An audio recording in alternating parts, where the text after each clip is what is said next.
I think I mentioned this before, but I'm really bad at kind of advertising what I actually do as a business. You see me repairing things all the time, but we don't just repair, we also build to order and sell pre-made consoles. The website, retro6.co.uk, has most of the things, but it doesn't really have the pre-built consoles. We sort of do them at the minute to order. Customers ask us and we spec them up and build them. In this case, the customer's gone with a Neo Geo AES, pretty much fully loaded. So we've got quite a bit of work to do to this stock console. The starting point to any custom job is the console itself. We have to open it up and do a full inspection and test and repair any issues. You can see I've already diagnosed this one and powered it up and confirmed everything is currently fully working on this. So all we're dealing with now is the mods. But before then, we just need to feed the plug. There you go. Can I get on with it now? Okay. Yeah, good. One of the main dangers with the Neo Geo is they use the exact same plug here to power the console, and some were 9 volt and some were 5 volt. So you could literally buy a genuine Neo Geo power supply, plug it into your console and kill the whole console. This is why the USBC Power is so much better. So we'll remove this connector here, and with that now off, what we can do is replace it with, I'm just using a Master System Clean Power with a Dreamcast front. And it's a retrofit for now, but it fits perfectly on the Neo Geo. I will make a dedicated board that then screws into the holes and fits a bit more appropriately. But for now, I've done this many times and it works perfect. And there's the port now in place. We can connect up the USB-C cable. And with all the circuit modded, I've also just done this hybrid clean juice 5 volt regulator to try and improve video, because this is going to ship internationally. You'd normally need a really clean USB power supply to not get video noise. I'll integrate this kind of design into the official clean power for the Neo Geo. But now with that done, we can now see we have a decent image. We've obviously still got to do the RGB fixes and the checkerboard cleanup. So you can see here on the test image, we have all this checkerboard pattern, and the RGB can be sharper and the correct brightness. So we'll do all those mods now and heatsink everything at the same time.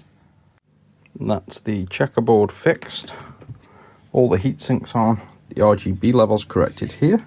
As we can see, there's now no checkerboard here, and the brightness is the correct level. That's easy to check by going to green tests here, going to the blue, and opening up the on-screen menu, and we can see it blends perfectly. If it was too low of a value, you'd see like a lighter blue here or a darker blue, and this would be lighter. This is 100% blue. So from that we can tell we have perfect IRE levels.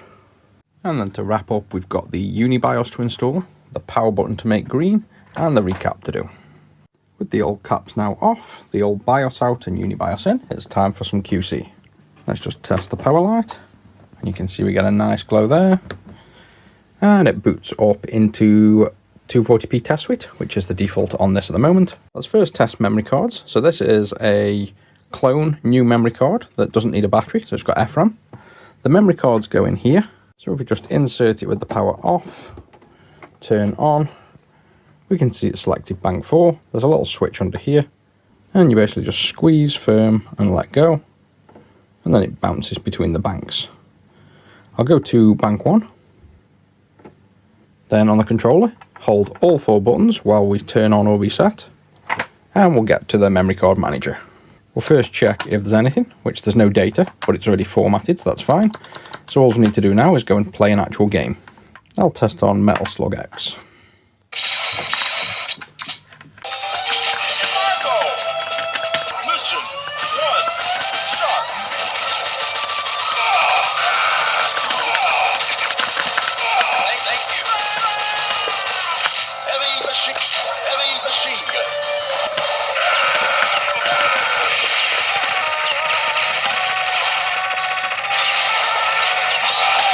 And I'm happy that that all now works. So let's just die and make sure we can save on the memory card.